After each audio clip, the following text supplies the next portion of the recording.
बिहार में पुलों के गिरने का सिलसिला नहीं थम रहा। शहर से लेकर गांव तक के पुल कब गिर जाएं, कोई नहीं जानता। बाढ़ और बारिश में बिहार के पुल और खतरनाक हो गए हैं। दूसरी ओर बिहार में एक के बाद एक गिरते पुलों पर सियासत भी हावी है। रिपोर्ट देखिए।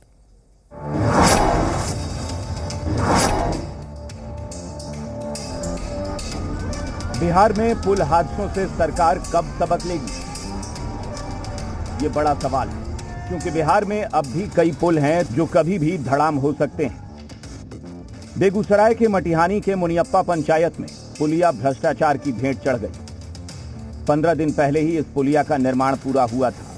पहली बारिश में ही ये पुलिया बह गई। सोचिए कितना घटिया मटेरियल इस्तेमाल में आया होगा, कितने पैसों की बंदरबाट हुई होगी।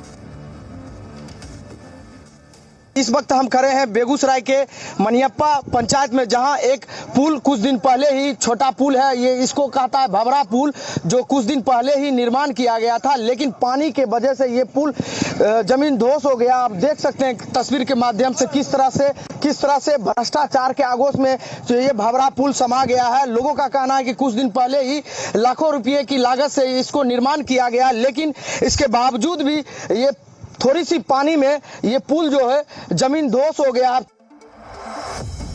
अब सहरसा के नवहट्टा प्रखंड के मुरादपुर गांव की ये तस्वीर देखिए। जी बिहार झारखंड के रियलिटी चेक में पुल की बदहाली की पोल खुल गई। ये पुल पूरी तरह से खस्ताहाल है, कभी भी ढह सकता है, लेकिन कोई सुध लेने वाला नहीं है। बहुत खराब है। यहाँ से आदमी भी मोटरसाइकिल से गिर गया है। क्यों यहाँ ये बैरियल नहीं है, इसका डंटा नहीं है, और क्या है, पूरा झरझर है और पूरा झरझर है। वहीं सरकार कुछ एक्शन ले उससे पहले ही मानसून की मार से मोतिहारी में एक और पुलिया पानी में बह गई। बिहार में पिछले कुछ दिनों में पुल और पुलिया गिरने की बात की जाए तो 7 जुलाई को मोतिहारी के पूर्वी चंपारण के कई गांवों को जोड़ने वाली पुलिया ध्वस्त हो गई। 4 जुलाई को सारण में गंडकी नदी पर बना पुल गिर गया। 3 जुलाई को सीवान में तेज बारिश से 3 पुल ढह गए। 3 जुलाई को छपरा में एक पुल गिरा। 3 जुलाई को ही पूर्वी चंपारण में एक पुल गिर गया। इससे पहले 28 जून को मधुबनी में एक निर्माणाधीन पुल गिरा। 27 जून को किशनगंज में भी एक पुल गिरा। 23 जून को पूर्वी चंपारण में एक पुल ध्वस्त हो गया और इससे पहले 22 जून को सीवान में एक पुल गिरकर पानी में समा गया। बिहार में गिरते पुलों पर सियासत भी तेज हो गई है। तेजस्वी यादव ने नीतीश सरकार को घेरा है तो मंत्री नीरज कुमार बबलू ने कहा कि जब भागलपुर में पुल गिरा था तो तेजस्वी ने ही क्लीन चिट दे दिया था, वो अपने गिरेबान में झांक कर देखे।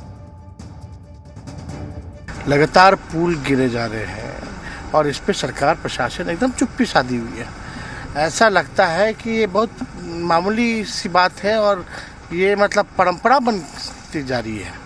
तो हम तो इस बात को लेकर के कई बार हम लोगों ने उठाया है।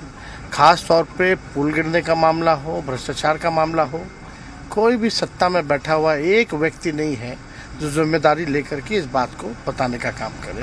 देखिए, पुल गिरने की समस्या है। जो लोग आरोप लगा रहे हैं कि पुल गिर रहे हैं, आप पिछली सरकार में चले जाइए। जो इंडिया गठबंधन की सरकार थी उसमें तेजस्वी यादव जी के पास ये डिपार्टमेंट था और एक डिपार्टमेंट नहीं 6 डिपार्टमेंट था। यही भागलपुर का पुल आपका गिरा है।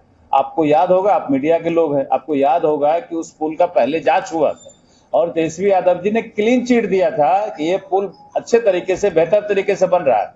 लेकिन क्लीन चिट के बाद ये पुल गिर गया, इसकी जवाबदेही किसकी है? बिहार में तो पुलों के गिरने का सिलसिला नहीं थम रहा है और ना ही सियासत थम रही है। ब्यूरो रिपोर्ट, जी मीडिया। सुपौल जिले के राघोपुर प्रखंड में मानसून